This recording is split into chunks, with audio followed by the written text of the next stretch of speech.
Et c'est parti pour une session solo avec les bâtons, inspirée des entraînements cosaques. Une chose importante à comprendre, quand on travaille avec les bâtons, on travaille sur notre plasticité et sur la saisie. La saisie, elle doit être libre. Libre, pas coincée, pas tendue, pas crispée.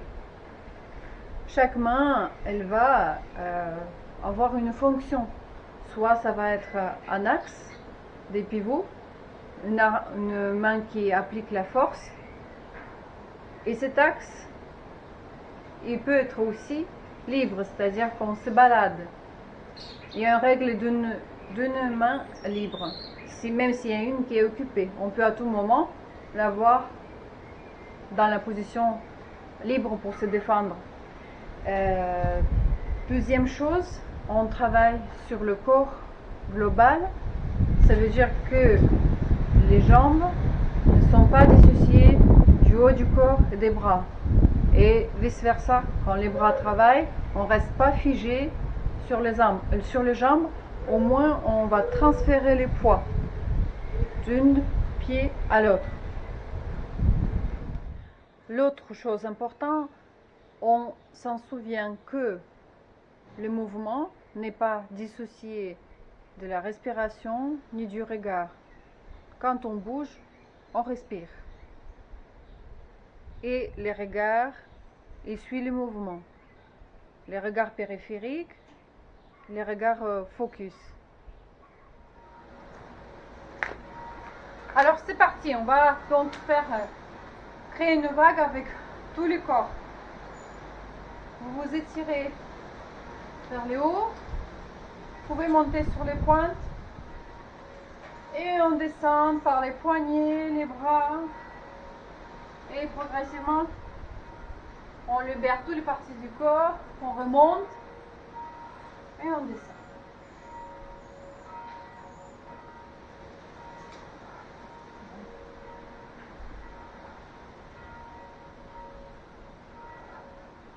Inspire vers le haut, expire vers le bas.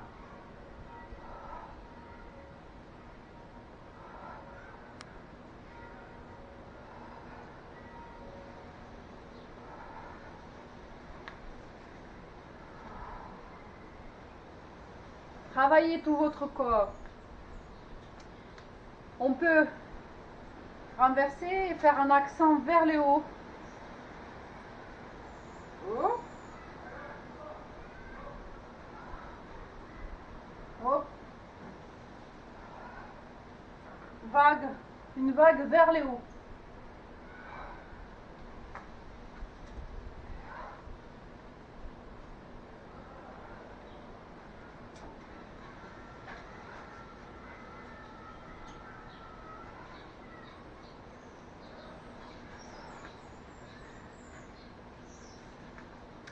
Les bâtons au-dessus de la tête, on pivote et on descend. Derrière la jambe.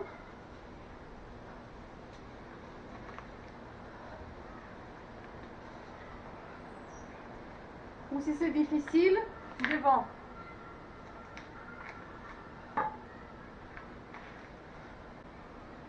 Allez, une bonne torsion.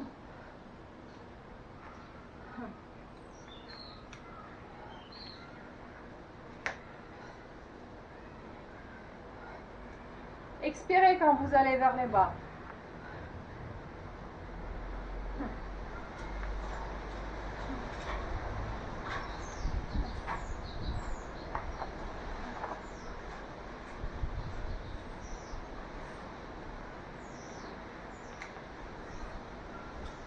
Levez les bras. Ne montez pas les épaules.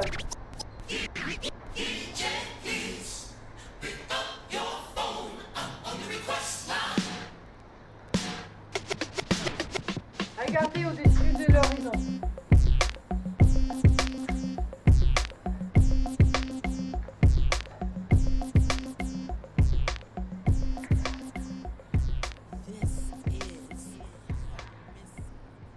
Ok, vous avez compris.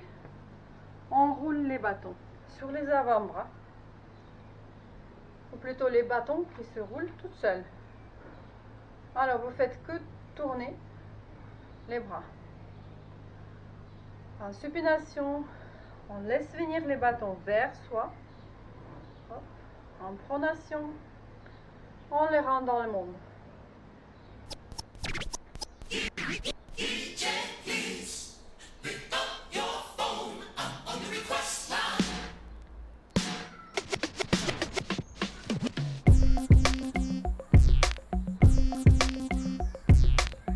Évitez la tension dans les épaules. Faites ce mouvement sans s'étendre dans les épaules. Ok. On met les poings sous les bâtons. Et en principe de levier, deux points de contact, j'applique la force ici. Ça, c'est juste un point d'appui. Ne jetez pas les bâtons. Juste pivotez. Allez, c'est parti.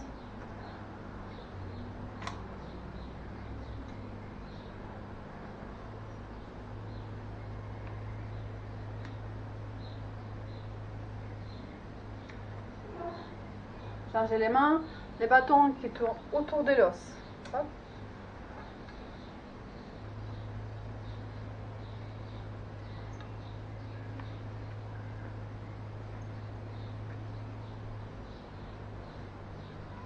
On augmente la force, la vitesse dans l'objet et on préserve l'ergonomie du mouvement. La même chose, contact sous les genoux, sous les tibias, sur les tibias. Hop.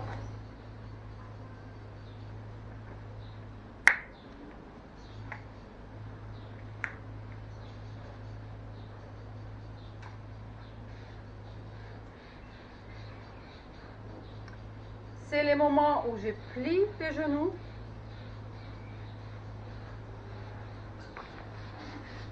Où les bâtons, ils prennent la direction. Hop. Ça, c'est mon axe.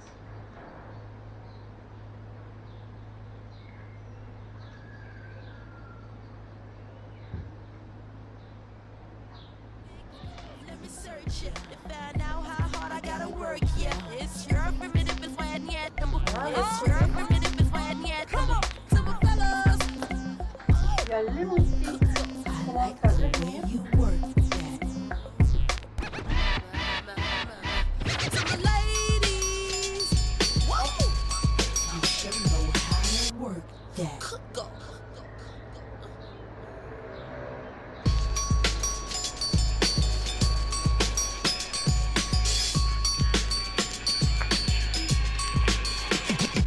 Alors, cette fois-ci, ces mouvements, on va les simplifier pour comprendre le mouvement en dedans et en dehors.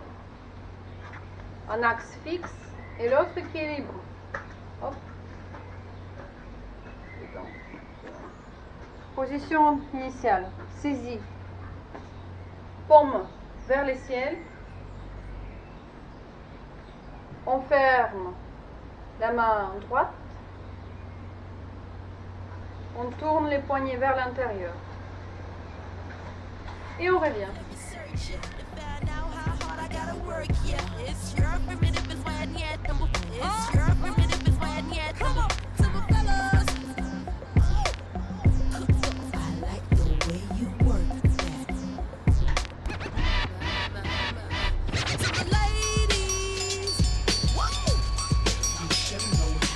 Une fois que vous êtes bien à l'aise, vous pouvez enchaîner droite et gauche.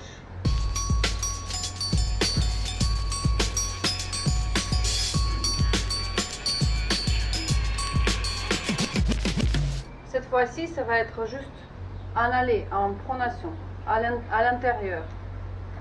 Et ensuite, on tourne pour revenir vers la paume, vers le ciel. Hop, jusqu'à là, et la main revient.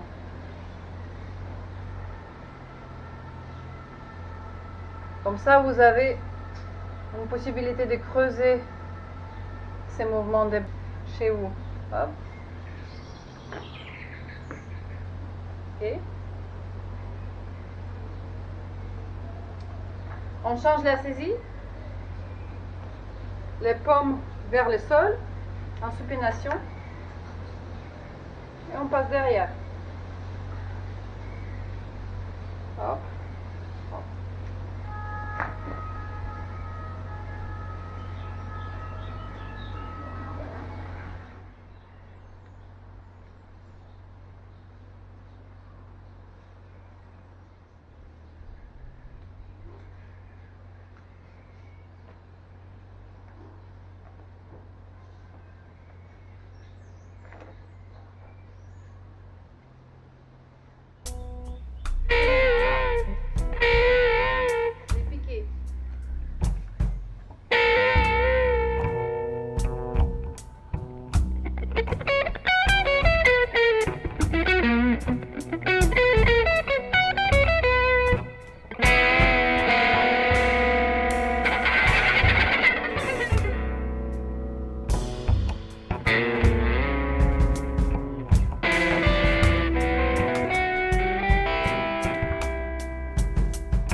Mouvement clé. On va passer sous le bâton.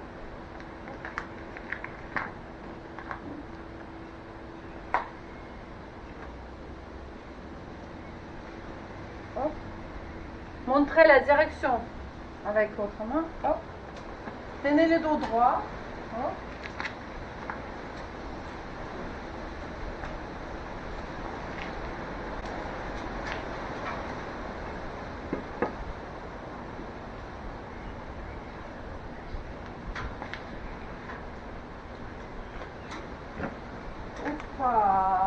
Une belle ouverture des épaules là.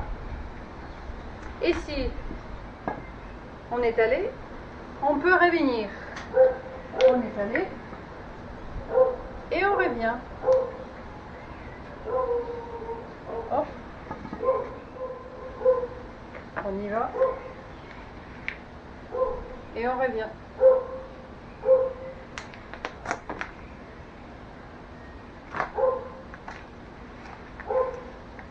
Attention, bien sûr, pour ceux qui ont un problème avec les genoux, que le bâton reste vertical, hop, maximum possible. Donc, vous faites pas mal aux genoux. Et si vous êtes à l'aise, allez-y, c'est bien pour ouvrir les épaules. Avoir l'ouverture de la cage devant, mobilité des épaules, c'est très bien. Alors maintenant, les points d'appui se situent autour de notre taille. Les jambes au travail, on vrille, on montre bien le talon, on tourne les pieds. Et les bâtons vont dans le même sens. Attention, ça prend le contact jusqu'à derrière. Bien sûr, si vous avez les bâtons suffisamment longs.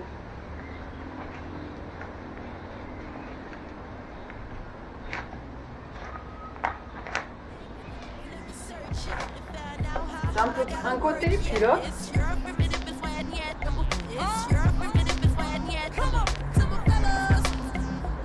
Sentez bien cette force d'un revers.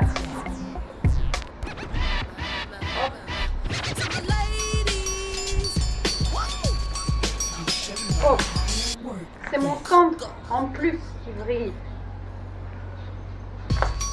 C'est dans la force et la vitesse au bout de ces bâtons. Si j'ai pas de bâton, ici. Ça permet d'aller directement aux angles auxquels on ne se trouve pas face. Là. Sur les périphéries. Maintenant, on va essayer d'aller dans l'autre sens que le bâton. Ah, ça, le cerveau qui commence à travailler. Hop.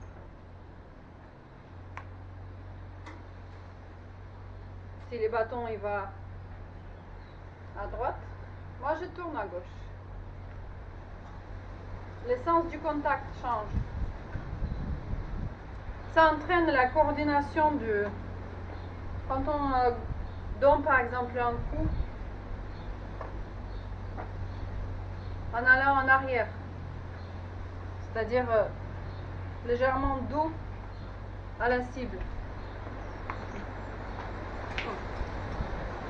On s'en va, mais la main est pas dans l'autre sens. Il faut avoir toutes ces possibilités, tous ces schémas en vous.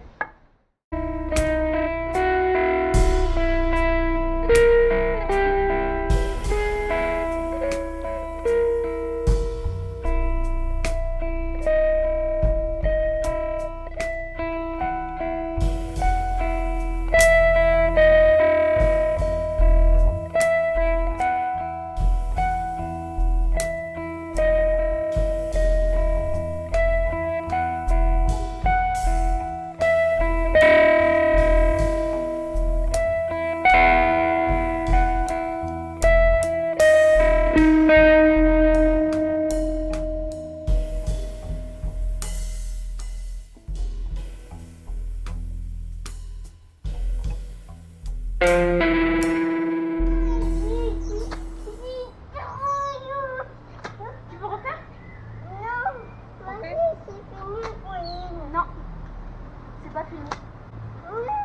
Utilisez la force de votre centre. Laissez la force monter. Et ça, c'est que le dernier chaînon, les points de levier qui crée une accélération dans votre mouvement. Ne chargez pas vos épaules. Les mouvements, ils doivent être soudains. Okay. La même chose, vous pouvez faire avec votre bassin. Moi, pas contente? Faut que tu dises moi pas contente. Dis-moi, pas contente. Entendez les bâtons siffler dans l'air. Mais dis tout. Okay.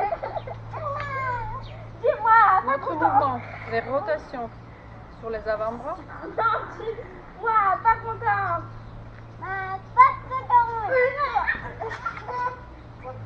Envoyez les bâtons rapidement maintenant. À toi. Hop. Vous allez envoyer sur moi? Toi, pas plus. Moi, pas contente. On change la zone, l'intérieur des cuisses. Moi, pas contente.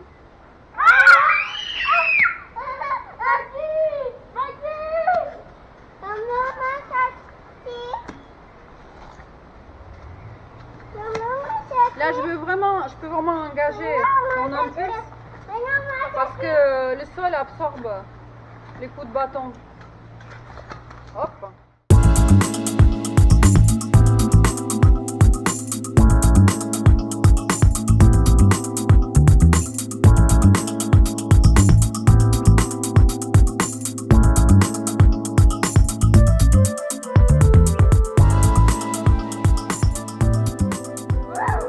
Alors, on envoie les bâtons en avant, mais avec les mouvements en arrière.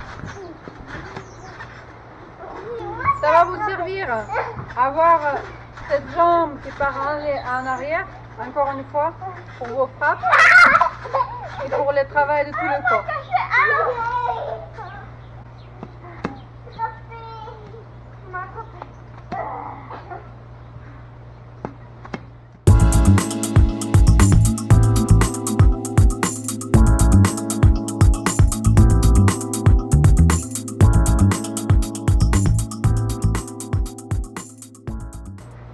Je crois qu'on va finir sur ça parce que il est 18 h, presque l'heure de l'apéro.